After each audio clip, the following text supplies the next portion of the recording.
सत्ता स्थापनेच्या प्रक्रियेमध्ये राजभवनाचा अत्यंत महत्त्वाचा स्थान असतो।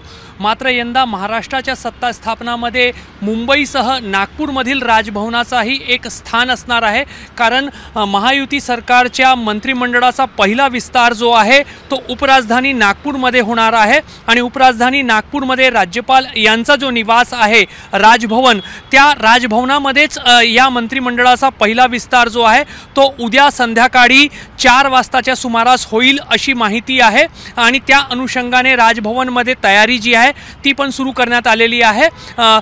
23 डिसेंबर रोजी महाराष्ट्र विधानसभा निवडणुकींचे निकाल समोर आलेले होते आणि महायुतीला प्रचंड बहुमत जो आहे तो मिळालेला होता। मात्र मुख्यमंत्री कोण होईल, उपमुख्यमंत्री कोण होईल या संदर्भात अनेक दिवस खलबत चालली आणि अखेर देवेंद्र फडणवीस मुख्यमंत्री पदी आले आणि त्यांनी शपथ घेतली। दोन्ही उपमुख्यमंत्र्यांचा शपथ झाला। मात्र तीनही पक्षांमध्ये इच्छुकांची संख्या खूप जास्त असल्यामुळे मंत्री कोण होतील याचा निर्णय होऊ शकलेला नव्हता।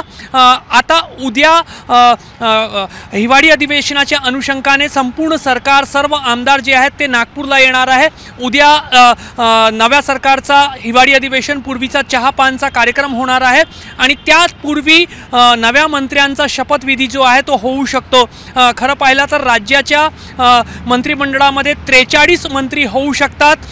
मुख्यमंत्री आणि 2 उपमुख्यमंत्री झाल्यानंतर उर्वरित 40 मंत्री कोण असतील याची उत्सुकता शिगेला पोहोचलेली आहे। जी काही माहिती समोर येत आहे त्याप्रमाणे तिन्ही पक्षांनी आपापल्या जागांची, मंत्रिपदांची संख्या निश्चित केलेली आहे।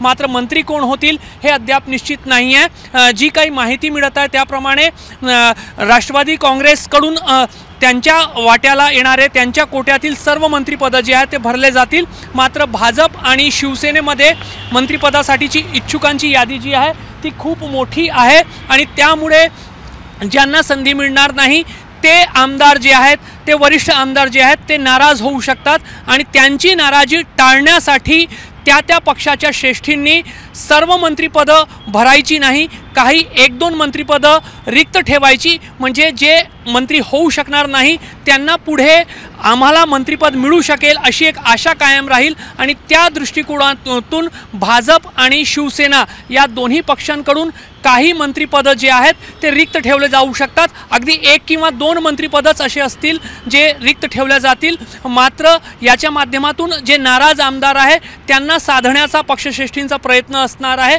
मात्र खरोखर अशा पद्धतीने दोन्ही पक्ष काही मंत्रिपद रिक्त ठेवतील का, की सर्वचे सर्व जागा जे आहेत त्या मंत्रिपरिषदेच्या भरल्या जातील आणि नव्या मंत्र्यांची नेमणूक होईल, शपथ होईल, हे उद्याच स्पष्ट होऊ शकणार आहे।